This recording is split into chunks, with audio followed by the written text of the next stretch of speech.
बिस्मिल्लाहिर्रहमानिर्रहीम। अस्सलाम वालेकुम नाज़रीन, नवाब वक्त टुडे में खुशामदेद और सुबह बखैर। मैं हूँ एहतशाम रहमान।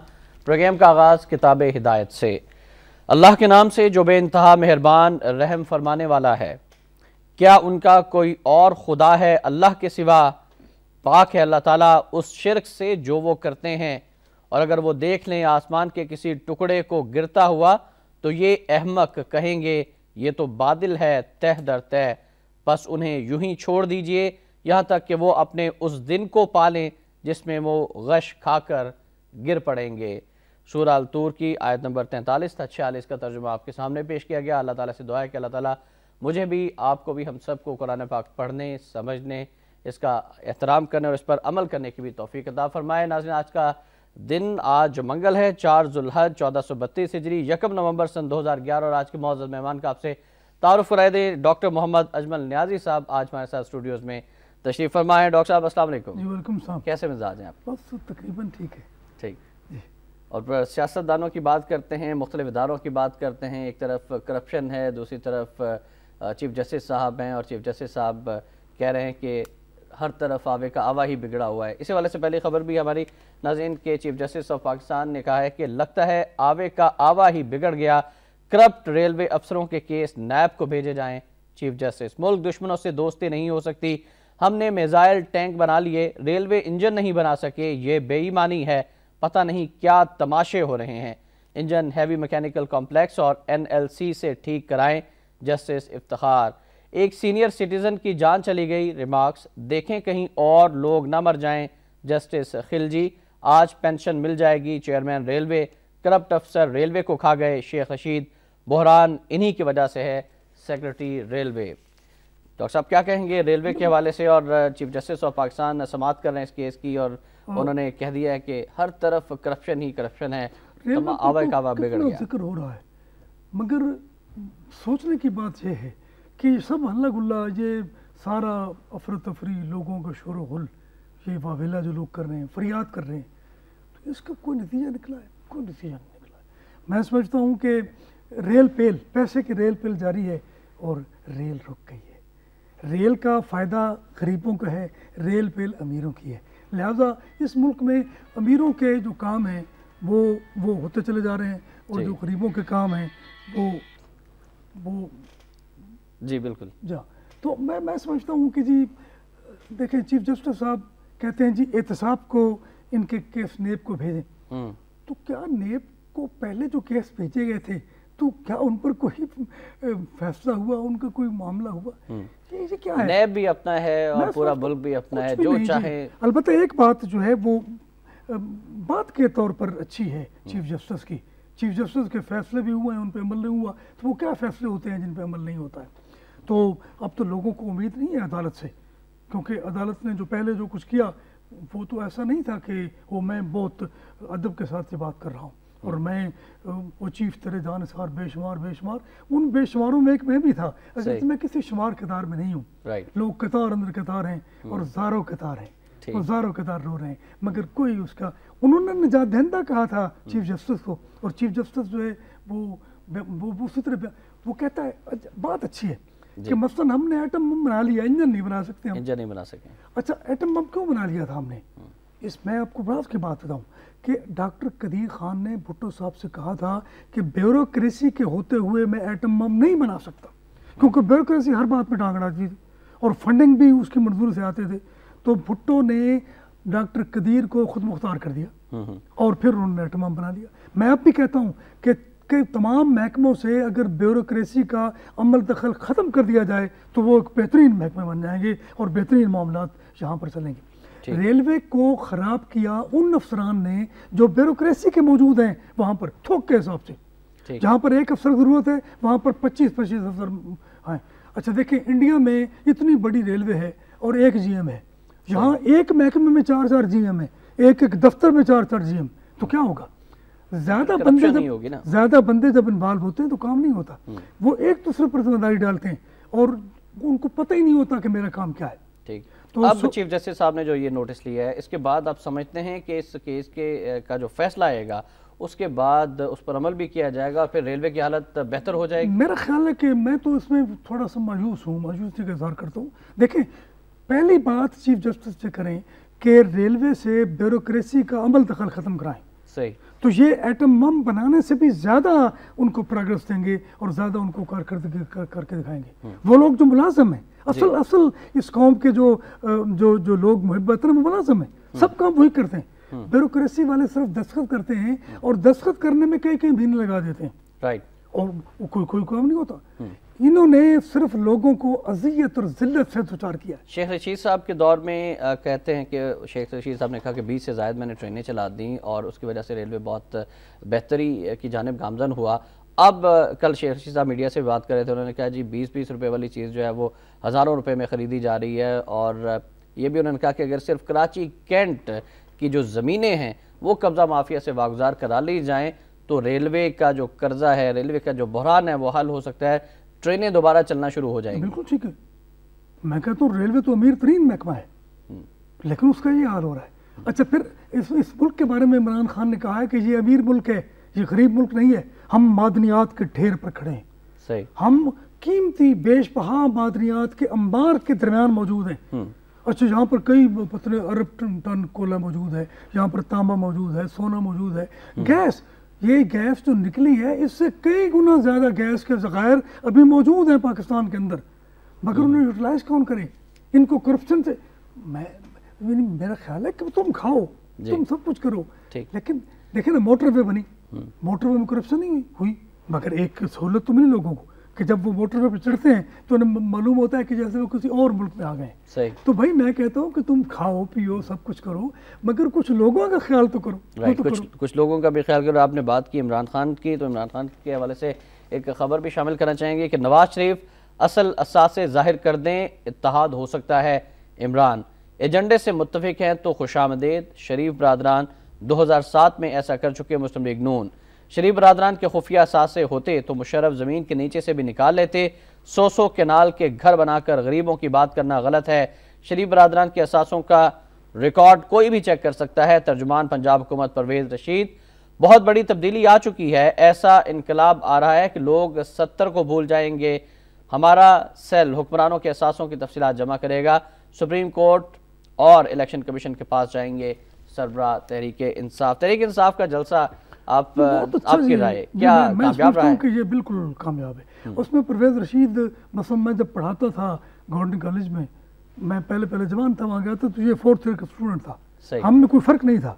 तो परवेज़ रशीद उस वक्त बेहतर आदमी मुझे लगता था, भुट्टो का दीवाना था ये। और अब तो ये परवेज़ रशीद ने बयानात दे के मैं समझता हूँ मुझे बड़ा मायूस किया है।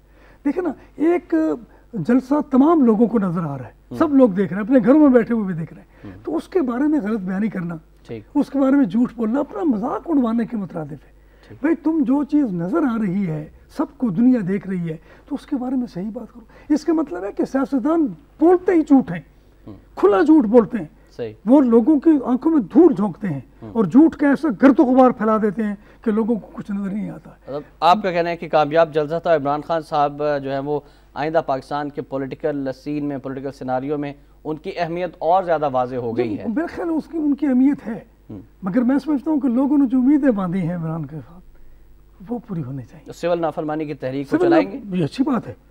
मेरा ख्याल है कि अगर कुछ नहीं देता ये मुल्क तो तुम बंद कर दो, बिल देने बंद कर दो, और दूसरी जो टैक्स की अदायगियाँ ये गरीबों से करते हैं और मुलाजमीन से करते हैं। इस मुल्क में सबसे ज़्यादा तबका जो टैक्स अदा करने वाला है वो मुलाजमीन है, इसलिए कि उनकी आमदनी का पता है जिसकी। अच्छा, ये कहते हैं जी कि अगर नवाज शरीफ के पास असासे होते तो उनको मुशर्रफ पकड़ता। भाई मुशर्रफ क्यों पकड़ता? मुशर्रफ ने खुद असासे बनाने, भाई मैंने असासे बनाने तो मैं एहतशाम को क्यों पकड़ूंगा? सही, देखिए ना, करप्शन के केसेस के फैसले नहीं हुए, भाई करप्शन मैंने खुद भी की हुई है, जिसको तो फैसला कैसे होगा? ये सब करप्ट हैं, ये सब मैं समझता हूँ असासों के चोर हैं। असल लिहाज से वो कहते हैं। परवेज़ रशीद साहब की बात की उन्होंने, कल वक्त न्यूज़ से बात की, उनका ये कहना था कि असासे मैं खुद इमरान साहब के पास लेकर जाऊंगा, उनको प्रोवाइड करूंगा तमाम के। कौन सा असासे? मैं समझता हूँ परवेज़ रशीद के असासे भी इतने हैं कि लोग हैरान हो जाएंगे। ये नवाज शरीफ की बात करते हैं, शहबाज शरीफ की बात करते हैं, वो जो दीप जिसका महल हाथी में जले, उसकी पैरोडी की है अल्ताफ हुसैन ने कि दीप जिसका रायबंद महल ही में जले। तो जो अल्ताफ साहब की भी रैली थी, उसके बारे में कुछ फरमाइए कि वो कैसी रैली थी? मैं समझता हूँ कराची उसका है, होल्ड है उसका कराची पर। ठीक, जो उसके खिलाफ आप कर दें, जितना उसको दबा लें, वो जब कॉल करता है तो लोग आ जाते हैं। वो पढ़े लिखे लोग हैं, लिटरेसी के रेट कराची में सबसे ज़्यादा है। हम इख्तलाफ एतराफ़ की बात नहीं कर रहे, सियासत की बात नहीं कर रहे अल्ताफ हुसैन की, लेकिन हम समझते हैं कि जब वो कहता है कि खामोश हो जाएं तो पिन ड्रॉप साइलेंस हो जाता है। वो आदमी जो नज़र नहीं आ रहा होता, उसकी आवाज़ में इतनी कुव्वत है, उसकी आवाज़, उसकी लीडरशिप जो है। अगर इमरान खान साहब जाते हैं कराची में, जिस तरह से लाहौर को उन्होंने कहा कि लाहौरी 13 साल से 15 साल लग गए इनको जगाने में, कराची वालों को जगाने में कितना अरसा लगेगा? इमरान खान साहब किस हद तक कराची में और पूरे मुल्क के बाकी शहरों में कामयाब होंगे? मेरा ख्याल है कि कराची में भी कामयाब होगा इमरान खान। एमक्यूएम को टफ टाइम दे सकते जी, देखे ना, मैं कहता हूँ कि सिर्फ एमक्यूएम तो नहीं रहते कराची में। एमक्यूएम आपने कहा कि मुतवस्सित तबके की जमात है और पढ़े लिखे लोग वहाँ पे ज्यादा हैं। नहीं, और इमरान खान नौजवानों को ज्यादातर। लेकिन अल्ताफ हुसैन के और भी मामलात हैं जिनकी वजह से लोगों को उसने गिरफ्त में लिए हो, ये हम बात नहीं करते। देखिए वहाँ एनपी है, वहाँ पठान है, वहाँ बलोची है, वहाँ पंजाबी है, और कराची तो कॉस्मोपॉलिटन सिटी है। कराची तो मैं समझता हूँ पूरे पाकिस्तान का एक नक्शा, मिनी पाकिस्तान है कराची। तो इमरान खान पेशावर में बहुत पॉपुलर है। शुमाली इलाके जो हैं, हमारे कबायली इलाके जो हैं, उनका दौरा सिर्फ एक आदमी ने किया है और वो इमरान खान है। इसने किताब भी छापी थी, गैरतमंद मुसलमान। पहले इसका नाम था गैरतमंद पठान, लेकिन वो डर गया तो उसने गैरतमंद मुसलमान कर दिया। तो मैंने कहा पठान होना जो है उसके लिए ज़रूरी है कि मुसलमान हो, कोई काफिर पठान नहीं हो सकता। सही, पठान होने के लिए मुसलमान होना जरूरी है। इसलिए गैरतमंद पठान जो है वो भी इस किताब का, मैंने इस किताब की तकरीबन मज़मून पढ़ा था, तब जमामा को तलाक नहीं हुई थी। जमामा पहले सब बैठी थी और मैं जब फिक्र करता था, जो मेरा ख्याल था, हंसते थे लोग, तो वो पूछते थे बानो कुसिया से जो उसके साथ बैठी थी कि इसने क्या कहा कि लोग हंस पड़े। तो मैं समझता हूँ कि इमरान खान जो है वो शुरू दिन से सियासत में आने के लिए बेताब था, तैयार था, उसको मालूम था। एस्टेब्लिशमेंट का रोल क्या है? बाज़ मुखालफिन इमरान खान साहब के ये कह रहे हैं कि एस्टेब्लिशमेंट जो है वो भरपूर सपोर्ट कर रही है, पाकिस्तान के अंदर भी एस्टेब्लिशमेंट है और एक बैनुल-अक़वामी एस्टेब्लिशमेंट। एस्टेब्लिशमेंट का रोल जो है उसको आप बिनहा नहीं कर सकते किसी तौर पे। क्या भुट्टो साहब के पीछे एस्टेब्लिशमेंट नहीं थी? क्या उसके पीछे अमेरिका का हाथ नहीं था? लोग तो कहते हैं कि इंटरनेशनल एजेंसियां भी इमरान खान के पीछे, कुछ भी हो, लेकिन फिर भी मैं समझता हूँ कि इमरान खान इन लोगों से बेहतर है। उसके खिलाफ कोई स्कैंडल नहीं है, ना उसने कोई कर्जा लिया है, ना कर्जा माफ कराया है, ना कोई झूठ बोला है। सही, मैं समझता हूँ कि उसको आजमाने में कोई अर्ज नहीं। उसने शौकत खानम चलाया, उसका सिस्टम जो है वो चला के दिखा दिया। मैं समझता हूँ कि अगर शौकत खानम जैसा सिस्टम भी इस मुल्क में राज कर दिया जाए तो ये मुल्क जो है ये बहुत बड़ा अस्पताल बन जाएगा। राइट, बिल्कुल सही फरमाया। कुछ मजीद खबरें डॉक्टर साहब, 2-3 खबरें हम शामिल करना चाहेंगे। फ़लस्तीन के हवाले से इंतहाई अहमियत की हामिल खबर है कि फ़लस्तीन यूनेस्को का मुकम्मल रुकन मुंतखब, अमरीका ने आलमी इदारे की इमदाद रोक दी। 107 ममालिक ने फ़लस्तीन के हक, इसराइल समेत 14 ममालिक ने मुखालफत में वोट दिए। तारीखी कामयाबी है। फ़लस्तीनी सदर अमेरिका ने रवा माह $6 करोड़ इमदाद देना थी। और अब बात करेंगे पाक अमेरिका और पाक अफगान ताल्लुकात के हवाले से। खबर यह है कि जरदारी और कियानी ने हक्कानी नेटवर्क के खिलाफ कार्रवाई का यकीन दिला दिया। ये कहना है अमरीका का, काबुल के खुदकुश हमले में हक्कानी ग्रुप मुलव्विस हो सकता है अफगान हुकाम। जरदारी और कियानी ने यह यकीन दहानी हिलरी क्लिंटन के दौरा पाकिस्तान के दौरान कराई। हिलरी ने वाज़ेह किया कि वो हकीकी तब्दीली चाहती हैं। और सदर ममलिकत आसिफ अली जरदारी के हवाले से बात करना चाहेंगे, जो कि इस्तांबुल में हैं और आज सैफरी की सरबराह कॉन्फ्रेंस शुरू हो रही है जिसमें वो पाकिस्तान की नुमाइंदगी भी करेंगे। बयान है सदर का कि उसामा बुराई का मंबा था, अंजाम को पहुंच गया सदर। जरदारी अब्दुल्ला गुल मुलाकात करंसी मुआहदे को हतमी शक्ल देने पर इत्तफाक। अमरीका से ताल्लुकात के नया बाब खोलना चाहते हैं।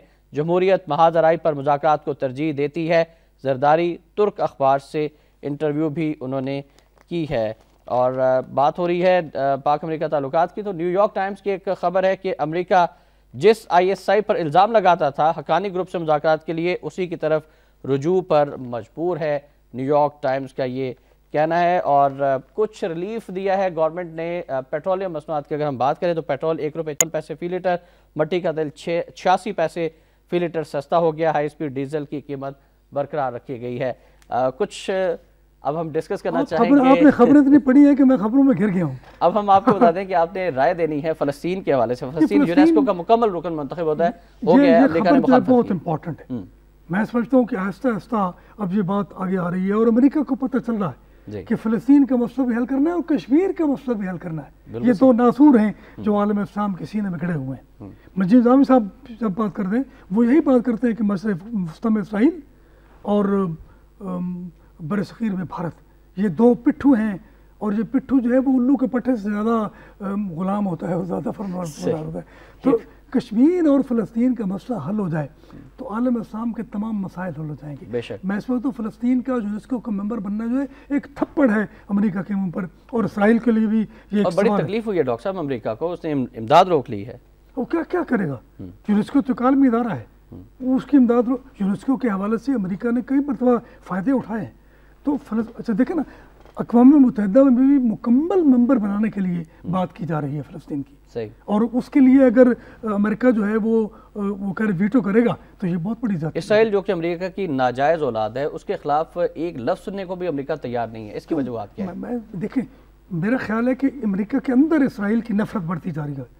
अमेरिका इस वक्त पूरी दुनिया में अगर जलील हो रहा है, अमेरिका की तौहीन हो रही है, अमेरिका नामराद हो रहा है, तो इसराइल की वजह से हो रहा है। इसराइल की वजह से पंगे लेता है वो, और फिर वो अपने भी मामला होते हैं कि वसाइल जो हैं आलम इस्लाम के वो उठाकर अमेरिका की तरफ ले जाए। लेकिन मेरा ख्याल है कि ये कब तक होगा?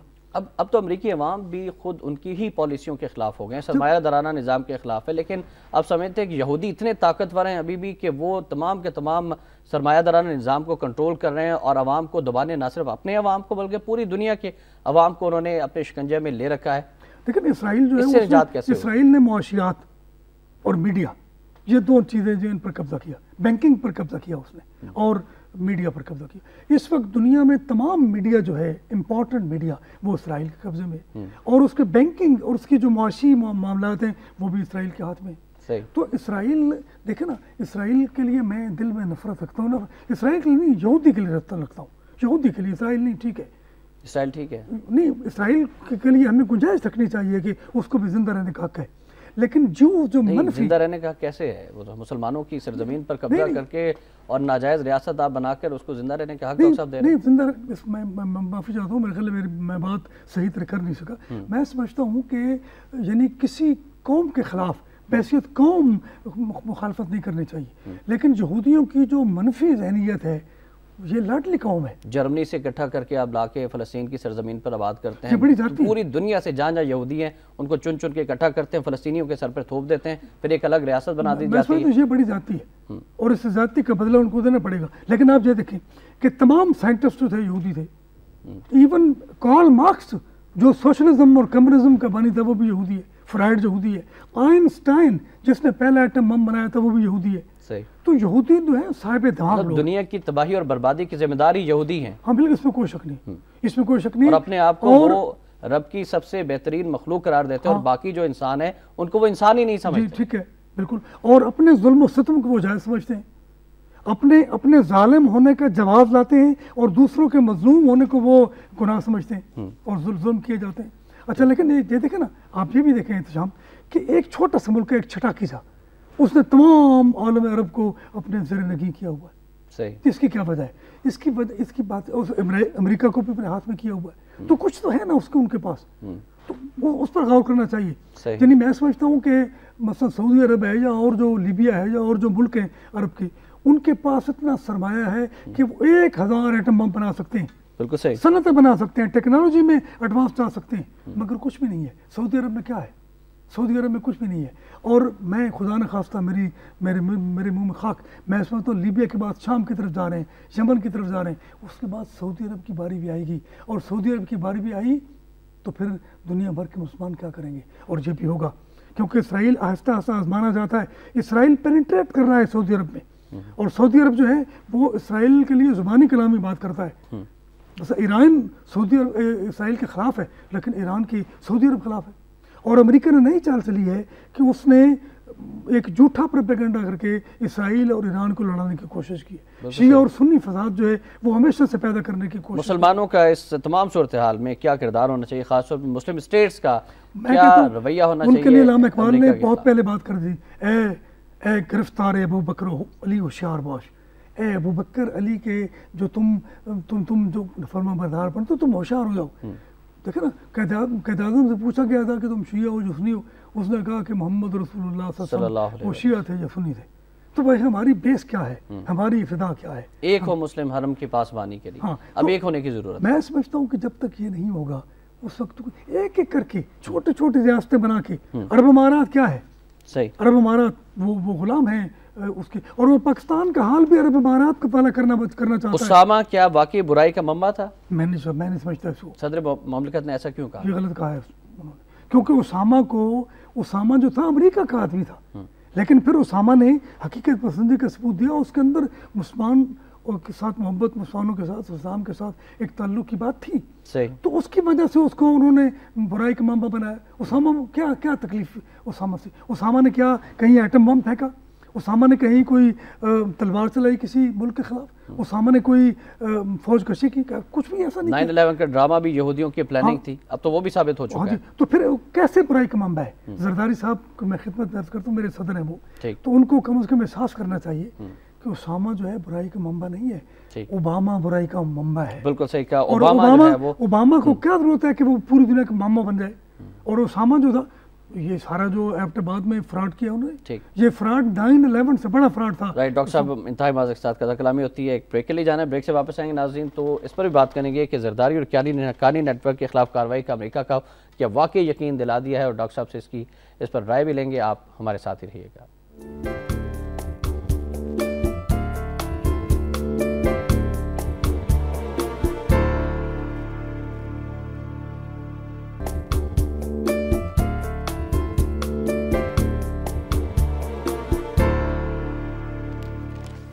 टुडे में एक बार फिर आपको खुश आमदीद कहते हैं नाज़रीन। हमारा नंबर है 0423631169। आप कॉल भी कर सकते हैं, डॉक्टर साहब से आप बात भी कर सकते हैं, सवाल भी पूछ सकते हैं आज की खबरों के हवाले से। डॉक्टर साहब, जो हम खबर पाकिस्तान अमेरिका ताल्लुकात के हवाले से, अमेरिका का ये कहना है कि जरदारी और हक्कानी नेटवर्क के खिलाफ कार्रवाई का यकीन दिला दिया है। इससे पहले फ़लस्तीन के बारे में एक शेर मुझे याद आ, जी बिल्कुल फरमाइए, कि रसूल करीम सल्लल्लाहु अलैहि वसल्लम को खिताब करके शायर कहता है, एक बार और भी बतहा से फ़लस्तीन में आ, रास्ता देखती है मस्जिद अक्सा तेरा।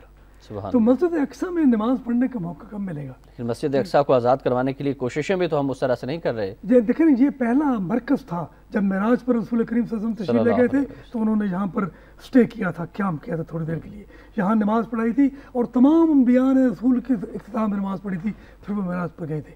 और जब मोहम्मद अली जौहर मर गए उसमें बैतुल मक़दस में, तो इकबाल ने कहा था कि सुए गर्दू रफ्त और राहे के पैगम्बर गुज़श्त, कि वो आसमानों की तरफ गया उस रास्ते से जहाँ से रसूल गुजरे थे, रसूल की सवारी जहाँ से गुजरी थी। बेशक। तो फ़लस्तीन तो मैं समझता हूँ मुक़द्दस सरज़मीन है, लेकिन इस वक्त यहूदियों के नापाक कदम उस पर आ चुके हैं, छा चुके हैं, और वो काबिज़ हैं उस पर। हमें उसको आज़ाद करवाना है किबला अव्वल को यहूदियों के कब्जे से। कैसे? शाम ये होगा कि अमेरिका और इसराइल आमने सामने होंगे। ये जो इनकी मोहब्बत है, झूठी मोहब्बत है, ये इंतहाई तल्ख नफरत में बदलेगी, और ये एक दूसरे के मुकाबले में आएंगे और पीस कर रख देंगे दोनों एक दूसरे को। क्योंकि अमेरिका में नफरत, अमेरिकी अवाम में जितनी इसराइलियों के यहूदियों के खिलाफ हो, यहूद हनूद, ये हिंदू भी उसी तरह के लोग हैं। हनूद यहूद की जो इस्लाह है, ये यूं ही नहीं बना दी थी। कुरान पाक ने तो वाज़ेह तौर पर फरमा दिया, यहूद और नसारा कभी भी तुम्हारे दोस्त नहीं हो सकते। और नसारा भी ठीक है, वो फरमाया उन्होंने। हनूद उससे भी ज़्यादा हिंदू जो है वो पाकिस्तान का क्यों दुश्मन है? इसलिए दुश्मन है कि वो मुसलमानों को दुश्मन है, मुसलमानों को दुश्मन है कि इस्लाम को दुश्मन है। इस्लाम एक मॉडरेट मजहब है, कम्युनिज्म और कैपिटलिज्म के दरमियानी रास्ता जो है वो इस्लाम में मौजूद है।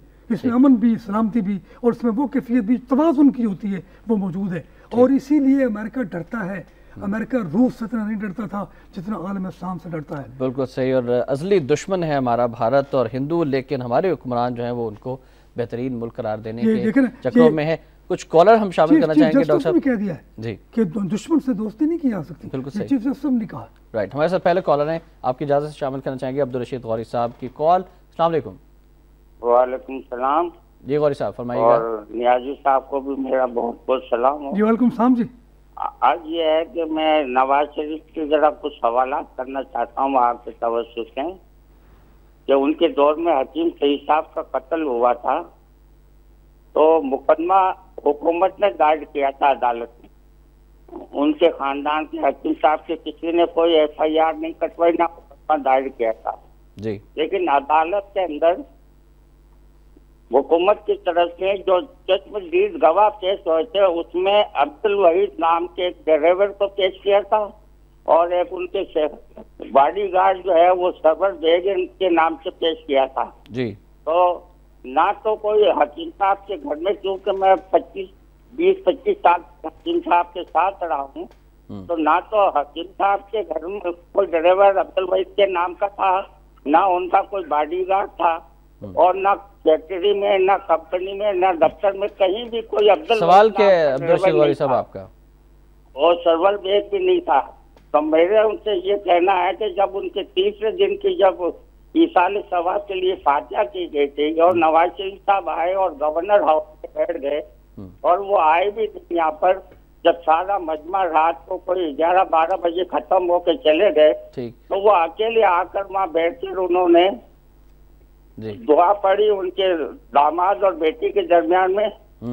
तो मैं उनसे याद करना चाहता हूँ कि आखिर ये क्यों किया गया। राइट, ठीक है, thank you very much Abdul Rashid वाली साहब। हम बात करेंगे, एक और कॉलर शामिल करना चाहेंगे, फरजाना साहब है हमारे साथ। अस्सलाम वालेकुम जी। अस्सलाम वालेकुम जी। वालेकुम सलाम जी। मैं ये कहना चाहती हूँ कि असासे किसने नहीं बनाए, सब नहीं बनाए हैं, लेकिन इमरान खान की नवाज शरीफ के लिए शर्त क्यों है सिर्फ? तो लोग सिर्फ ये चाहते हैं ये दोनों एंटी अमेरिका हैं, दोनों मिलके अमेरिका के पिग्स को यहाँ से निकालें, और ये अवाम के लिए भी अच्छा है अगर इनको अवाम से मोहब्बत है तो ये इस तरह कर। राइट फरजान साहब, थैंक यू वेरी मच, आपने कॉल की। और इमरान खान साहब ने सारे सियासतदानों पर ये शर्त आयद की है, लेकिन शर्त नवाज शरीफ साहब के साथ है वो ये है कि उनसे इत्तेहाद के बारे से अगर नवाज शरीफ साहब इत्तेहाद जाहिर कर दें, बड़ी आसान सी बात है। नवाज शरीफ न सिर्फ अपने असासे जाहिर करें बल्कि अपने असासे ले आए बाहर से, तो वो लीडर होगा। और आज भी मैं समझता हूँ कि नवाज शरीफ जो है वाकई एक लीडर है, और नवाज शरीफ तब्दीली भी ला सकता है, मुहिब्बे वतन लीडर, मुहिब्बे वतन भी है, तब्दीली भी ला सकता है। लेकिन वो जो कह रहे शहबाज शरीफ को मैं नवाज शरीफ से भी ज़्यादा बड़ा लीडर समझता हूँ, सियासतदान समझता हूँ। लेकिन मैं समझता हूँ और मैं ये कहता हूँ कि ये लोग वो बात करें जो लोगों को हैरान कर दे। जिस तरह इमरान खान ने ये जलसा करके लोगों को हैरान कर दिया, अब नवाज शरीफ और शहबाज शरीफ लोगों को परेशान कर दें। वो परेशान इस तरह कर सकते हैं कि अपने असासे न सिर्फ जाहिर करें, असल परवेज रशीद से पूछ कर नहीं, परवेज रशीद वाले असासे नहीं, वो असासे न सिर्फ जाहिर करें असल, बल्कि उनको ले आए मुल्क में, तो लोग हैरान हो जाएंगे और लोग उनके पीछे चल पड़ेंगे। बिल्कुल सही। और इमरान खान के पास भी कोई बात नहीं रहेगी। इत्तेहाद हो सकता है मुस्तकबिल करीब है, इलेक्शन से पहले, और फिर इमरान खान साहब मार्च के बाद इलेक्शन भी देख रहे हैं इमरान खान साहब। ये चाल है। नवाज शरीफ सियासत, इमरान खान जो है सियासत सीख गया है। ये एक सियासी नुक्ता है, उसको मालूम है कि ये एहसासे जाहिर नहीं करेंगे, ये एहसासे बाहर से नहीं लाएंगे, इसलिए उसने बात की। अगर उसे पता होता कि ये एहसासे ले आएगा बाहर से और जाहिर कर देगा तो कभी इमरान खान से नहीं कहता। ठीक, ये इसलिए कह रहा है कि ये नहीं लाएंगे। अच्छा, जरदारी और नवाज शरीफ में, शहबाज शरीफ में क्या फ़र्क है? मैं इसमें बहुत बड़ा फ़र्क है। सियासतदान और लीडर के तौर पर शरीफ बिरादरान और जरदारी में बहुत फ़र्क है, क्योंकि ये लोग मुल्क के दुश्मन नहीं है, खुदा न खास्ता। मैं समझता हूँ कि अगर ये करें, ये असासे लाएँ, कहाँ जाएंगे ये असासे? क्या ये असासे शहबाज शरीफ के काम आएंगे, नवाज शरीफ के काम आएंगे? ये उनकी औलादें भी शायद इस्तेमाल न कर सकें। कर्नल कज़ाफ़ी के कितने असासे थे? बेशुमार। अब वो कहाँ गए? बेनज़ीर भुट्टो के असासे जरदारी से ज़्यादा थे, वो कहाँ गए? तो मैं समझता हूँ कि इनको थोड़ा अपनी कब्र को याद रखना चाहिए, कब्र को याद रखना चाहिए, खुदा खौफी दिल में होनी चाहिए। वो सहरा में दफन हुआ है। हाँ। और बंदा सहराई नहीं बना। अगर बंदा सहराई बनता तो वो जो फितरत के मकासद उनकी निगहबानी करता कज़ाफ़ी, मगर वो गुमनामी की, रुसवाई की मौत भर के एक सहरा में वो उसकी कब्र है जिसको कोई नामो निशान नहीं है। क्या कहा था कि नगोर सिकंदर न है कब्र तारा, मिटे नामियों के निशान। कैसे नजमा साहिबा की कॉल शामिल करेंगे लाहौर से। अस्सलाम वालेकुम जी।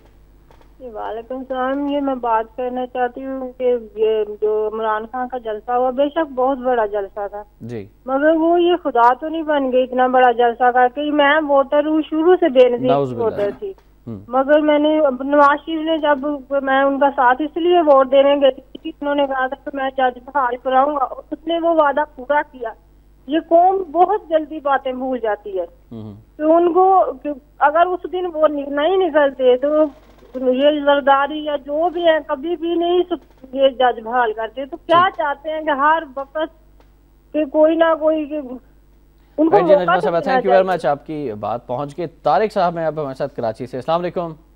तारिक बात कर रहा हूँ कराची से। जी तारिक साहब, इस कौम की हालत जो है वो आजकल मार्केट में खड़े ऐसे कुर्बानी के जानवर किसी हो गई है जिसको इस बात से कोई गर्ज नहीं कि उसकी क्या कीमत लगती है। ठीक, क्योंकि उसे तो हर सूरत में कुर्बान होना ही होना है। कीमत तो दलालों ने तय करनी है जो मार्केट में खड़े हुए हैं। Thank you very much Tariq साहब, थैंक यू वेरी मच, बहुत शुक्रिया। तारिक साहब ने बात अच्छी की है, लेकिन मैं समझता हूँ कि बकरा बने, आप कुर्बानी का बकरा बने, राइट, आप बकरी न बने। ये जो दूसरे लोग हैं बकरी बने हुए। इदारों की बात डॉक्टर साहब हम कर रहे थे, रेलवे तबाह, पाकिस्तान स्टील तबाह, सिविल एविएशन के भी अब तबाही की जानिब जा रहा है क्योंकि जरदारी साहब के इंतहाई करीबी रिश्तेदार जो है वो चीफ फाइनेंशियल ऑफिसर वहाँ पे तैनात कर दिए गए। सिविल एविएशन जो कि बहुत प्रॉफिटेबल इदारा है, अब लगता है कि उसके प्रॉफिट्स भी कम होना शुरू हो जाएंगे। देखिए ना, ये अब हम रेलवे का फिक्र कर रहे हैं, लेकिन अब देखें कि इदारे एक एक करके बर्बाद किया जा रहा है इदारों को, और मैं समझता हूँ कि ये एक दुश्मनी है, ये इसकी रोक करनी। अच्छा, इसकी रोकथाम जो है अदालत क्यों नहीं करती? देखे ना, अदालत फैसला करे और वो फैसला डट कर करे। अकरबा परवरी उरूज पर पहुंच चुकी है, अदालत किस तरह से रोके अकरबा परवरी को? क्यों नहीं रोक सकती? अदालत जो है आर्मी को भी इसमें इन्वॉल्व कर सकती है। भाई बड़े मतलब मुझे बात नहीं करनी चाहिए, लेकिन मैं समझता हूँ कि अदालत कुछ करे। अगर अदालत ऐसा नहीं करेगी तो फिर क्या होगा? अदालत तो कह चुकी है अपने फैसले में कि हुकूमत नाकाम हो चुकी है मुकम्मल तौर पर। ठीक है, फिर आप कहते रहे, अगर मैंने अमल नहीं करना आपकी बात पर तो फिर आप कह रहे हैं आपकी मर्जी है। वही हुकूमत है जो नाकाम है, वो कैसे अमल कराएगी? इसके लिए किससे अमल दरामद के लिए कौन सी अथॉरिटी है? अब फौज की तरफ ही देख सकते हैं कि फौज अमल दरामद कराए, अदालत फौज को बुलाए। फौज किस मर्ज की दवा है? फौज को सिर्फ सियासत में नहीं आना चाहिए, हुकूमत में नहीं आना चाहिए, आईन नहीं तोड़ना चाहिए फौज को। दूसरे काम तो फौज को करने चाहिए। मुनसिफ हो तो इंसाफ, कब इंसाफ करोगे? ठीक, मुनसिफ हो तो हशर उठा क्यों नहीं देते? अगर तुम मुनसिफ हो वाकई चीफ जस्टिस साहब तो हशर उठा दो, और इससे पहले कि हशर आ जाए और क़यामत का सामना करना पड़े, क़यामत से पहले क़यामत होनी चाहिए। और वो क़यामत वो है कि जो हमें जन्नत के लिए तैयार कर देगी, जन्नत का दरवाज़ा खोलेगी वो क़यामत। तो क्यों नहीं करते? मैं समझता हूँ आर्मी को भी आवाज़ देनी चाहिए, और आर्मी को भी सियासत और हुकूमत में हिस्सा लिए बगैर अपना किरदार अदा करना चाहिए। उसमें उन्होंने हल्फ उठाया है, पाकिस्तान के आईन के तहफ़्फ़ुज़ का, पाकिस्तान के इदारों के तहफ़्फ़ुज़ का हल्फ उठाया है अदालत ने भी। और देखिए, अदालती क़यादत, अस्करी क़यादत और सियासी क़यादत, इन तीनों को मिल जाना चाहिए। इन तीनों के मिले बगैर कोई काम नहीं हो सकेगा। तन्हा अदालत भी नहीं कर सकती, तन्हा अस्करी क़यादत भी नहीं कर सकती। हमने बहुत देख लिया मार्शल लॉ को और फौजी हुकूमतों को, सियासी हुकूमतों को भी देख लिया हमने, कोई कुछ नहीं कर सका। अब ये तिकोन, अब ये तीनों मिलें और ये फिर कुछ मामला करें ताकि ये पूरे जोर से करें, पूरी फोर्स के साथ करें। मैं समझता हूँ कि ये जो असासे ज़ाहिर नहीं करते, इनको एक थानेदार, एक मामूली थानेदार के हवाले कर दे, ये दूसरे दिन मान जाएंगे कि इनके पास कितने अहसास है। ठीक, बिल्कुल सही। एक कुछ तो किया जाए। मतलब ये नहीं कि कौम का खजाना आपने लूटा है और आप कहते हैं कि मेरे पास कुछ नहीं है। ये बड़ी जाति की एक तो चोरी ऊपर से सीना जोरी भी, और चोरी करने वाला जो है वो खुद को चोर कभी नहीं कहेगा। ये अदालत को तय करना पड़ेगा कि कौन सही है कौन गलत है, इस पे अपने फैसलों पर अमल दरामद भी। आखिरी बात इसमें यह है कि ब्यूरोक्रेसी को खत्म किया जाए, ब्यूरोक्रेसी की मुदाखलत को। हर महकमे की अपनी ब्यूरोक्रेसी है, हर महकमे की, रेलवे की ब्यूरोक्रेसी है और उसने बर्बाद कर दिया रेलवे को। बिल्कुल सही। अफसरान का एक, आप नहीं समझते कि कानून साजी होनी चाहिए? जो करप्शन करता है उसको सरेआम सजाए मौत अगर दे दी जाए तो फिर शायद पाकिस्तान से करप्शन का खात्मा हो जाए। इससे पहले भी कानून कोई नहीं है, इससे पहले भी कानून बहुत मौजूद है जहाँ छोटी छोटी बच्चियों के साथ जाती होती, उनको कत्ल कर दीजिए। ये मुल्क है, ये दरिंदों का मुल्क है, ये जिंदों का मुल्क नहीं है। ये शर्मिंदों का मुल्क है या दरिंदों का मुल्क है, जिसमें छोटी छोटी बच्चियों के साथ जाती की जाती है। अच्छा, फिर जाति के कानून कहाँ है? तो मैं समझता हूँ सख्त सजा जो है उसके अंदर छुपा हुआ राज यही था कि लोग डरते थे सजा से। राइट, सजा का डर जो है वो सजा से ज्यादा बड़ा अहम होता है। सजा का डर सजा से ज्यादा अहम है। बिल्कुल सही फरमाया। और नाज़रीन, गुफ्तगू का सिलसिला आगे बढ़ते हैं आज के नए वक्त कॉलम की जानिब।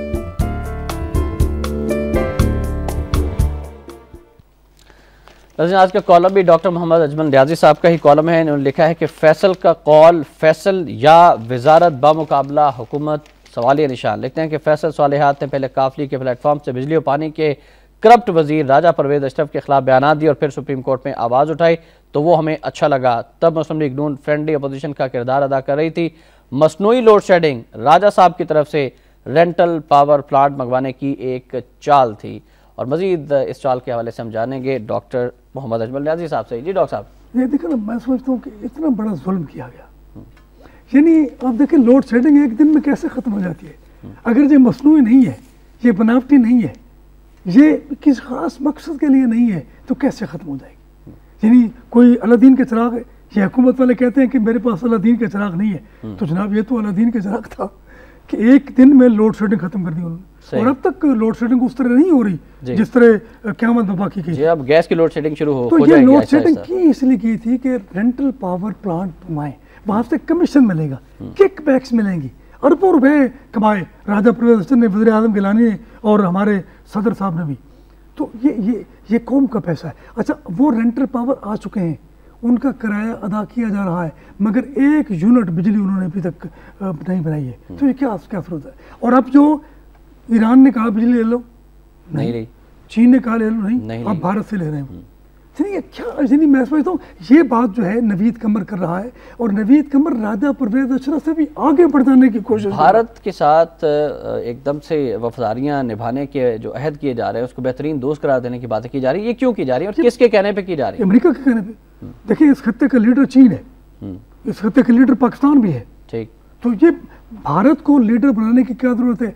भारत से दो काम लेना चाहता है अमेरिका, चीन के खिलाफ भी और पाकिस्तान के खिलाफ भी। ठीक, क्योंकि चीन भी एक उभरती हुई ताकत है, बल्कि ताकत बन चुका है वो, और पाकिस्तान जो है वो इस्लाम का मंबा है, आलम इस्लाम का लीडर है, एटमी कुव्वत है। और इससे इसराइल इतना खतरा महसूस करता है पाकिस्तान से कि वो अपने अरबों से तो खतरा महसूस ही नहीं करता वो। लेकिन क़यादत जो है वो सवाल निशान है कि क़यादत किस तरह से करेंगे। अच्छा, इसीलिए भारत को वो लीडर बनाना चाहता है खत्ते का, और भारत ने कहा है कि जब तक पाकिस्तान एटमी कुव्वत है उस वक्त तक ये ख्वाब शर्मिंदा ताबीर नहीं हो सकता, बल्कि शर्मिंदा नहीं हो सकता ये ख्वाब। तो अमेरिका पाकिस्तान की एटमी कुव्वत को तितर बितर करना चाहता है, गरम करना चाहता है, और इसके लिए चीन दोस्त है पाकिस्तान का, और चीन जो नहीं चाहता, क्योंकि चीन की क़यादत जो है वो खतरे में पड़ जाएगी अगर पाकिस्तान जो है वो उसको नुकसान पहुंचेगा। राइट, बिल्कुल सही फरमाया डॉक्टर साहब ने। डॉक्टर साहब का कॉलम जरूर पढ़ेगा और इंतहाई इंफॉर्मेटिव कॉलम है। अब बढ़ते हैं आज के नवाब वक्त इदारे की जानिब। लेकिन एक बात तो वजीर के खिलाफ उठा वो, अब वो खुद वजीर है, इसके बावजूद वो हुकूमत के खिलाफ बात कर रहा है। राइट, प्रोफेसर साहब के हवाले से आपने कॉलम भी लिखा है, वो हमने नाज़रीन को कहा है कि वो ज़रूर पढ़े और मज़ीद तफसीलात के लिए डॉक्टर साहब का कॉलम ही पढ़िएगा। नवाब वक्त इदारी है, राइट, नवाब वक्त का जो इदारी है आज नाज़रीन, इमरान खान के सिविल नाफरमानी की तहरीक चलाने का ऐलान और MQM की मुस्लिम लीग नून को जवाबी धमकियाँ, जमहूरियत को चलने दें और महाज आराई की बजाय इशूज़ पर सियासत करें। इदारे में है कि पाकिस्तान तहरीक इंसाफ के सरबराह इमरान खान ने कहा है कि अगर सियासतदानों ने अपने असासे ज़ाहिर ना किए तो वो सिविल नाफरमानी की तहरीक शुरू कर देंगे। आखिरी लाइन है कि इमरान खान का जलसा बिलाशुबा बड़े और पुरजोश अवामी जलसों में शुमार होता है, जबकि इस जलसे में उन्होंने मुस्लिम लीग नून और पीपल्स पार्टी दोनों की क़यादतों और उनकी पॉलिसियों को हदफ तनकीद बनाकर मुस्लिम लीग नून की ये गलत फहमी दूर की कि वो पीपल्स पार्टी के हक़ में एजेंसियों का खेल खेल रहे हैं और मुस्लिम लीग नून के वोट तकसीम कर रहे हैं। जबकि इस जलसे के बाद यकीनन पीपल्स पार्टी के कायदीन की ये खुश फहमी भी दूर हो चुकी होगी कि इमरान खान अपनी सरगर्मियों के लिए पंजाब को फोकस करके पीपल्स पार्टी के लिए अगले इक़्तिदार की मंजिल को ही आसान बना रहे हैं। इस पर हम मुख्तसर राय भी लेंगे डॉक्टर अजमल न्याजी साहब से। डॉक्टर साहब, जो ये सियासत अब चली है, क्या कहेंगे? मैं समझता हूँ कि वक्त के दायरे जो हैं वो असल में उन्वान होता है पूरी कौम का, पूरी कौम की उमंगों का, पूरी कौम के जज्बों का। इदारिया सिर्फ एक अखबार का इम्पोर्टेंट है और वो नवाब वक्त है, इसलिए नहीं कि मैं नवाब वक्त में लिखता हूँ या मैं नवाब वक्त कालमगार हूँ या नवाब वक्त टुडे में बैठा हूँ। मैं अपने ईमान से समझता हूँ कि लोग नवाब वक्तिये क्यों हैं। लोग नवाब वक्तिये वो नवाब वक्त पढ़ते हैं, इसलिए पढ़ते हैं कि सच बात करता है ये। और इमरान खान ने चूँकि ये जलसा किया है, अवामी उमंगों की तर्जमानी की है, तो नवाब वक्त ने उसको खराज तहसीन पेश किया है और ये अच्छी बात है। मैं समझता हूँ कि नवाब वक्त के लिए समझा जाता है कि ये नज़रिया पाकिस्तान का प्रचारक है और ये राइट विंग के सियासतदानों की हिमायत करता है, जिसमें शरीफ बरादरान भी आते हैं। लेकिन इमरान खान ने अल्लाह के नाम से अपनी तकरीर शुरू की। मैं आपसे पूछता हूँ कि कौन सी रैली है कि जो शुरू होते ही कौमी तराना बजाया जाता है, लेकिन इमरान खान के जलसे से पहले कौम इतना ना बजाएगा। उसने अल्लाह का शुक्र अदा किया, उसने अल्लामा इकबाल को अपना सियासी मुर्शद कहा, उसने क़यादत की बात की, उसने दाता गंज बख्श की बात की। तो ये सारी बातें जो है मैं समझता हूँ कि लोगों की आरज़ुओं का महवर है और उसकी हिमायत नवाब वक्त कर रहा है, तो ये बहुत बड़ी बात है और मैं समझता हूँ कि नवाब वक्त को ऐसा ही करना चाहिए। राइट, बहुत शुक्रिया डॉक्टर मोहम्मद अजमल नियाज़ साहब तशरीफ़ लाए और बहुत अहम मौज़ूआत पर अपनी राय दी। Thank you very much. इंशाल्लाह नशस्त में भी आपसे बात होगी। आखिर में फरमाने कायद-ए-आज़म रहमतुल्लाह अलैह, कायद-ए-आज़म ने जलसा-ए-आम हैदराबाद दक्कन 11 जुलाई सन 1946 को फरमाया था, ज़रा गौर से सुनिएगा। मेरा आपको मशवरा है कि लीडरों के इंतखाब में हमेशा एहतियात करें। आधी जंग तो लीडरों के सही इंतखाब से ही जीत ली जाती है। बिल्कुल इस पर ज़रूर गौर कीजिएगा और लीडरों का आइंदा इंतखाबात से पहले सही इंतखाब आप कर लीजिए, क्योंकि आधी जंग जीतने की बात कायद-ए-आज़म ने भी की है। इस पर गौर भी कीजिएगा, अमल भी कीजिएगा। शाह रहमान को नवाब टुडे से इजाज़त दीजिए। अल्लाह हाफ़िज़।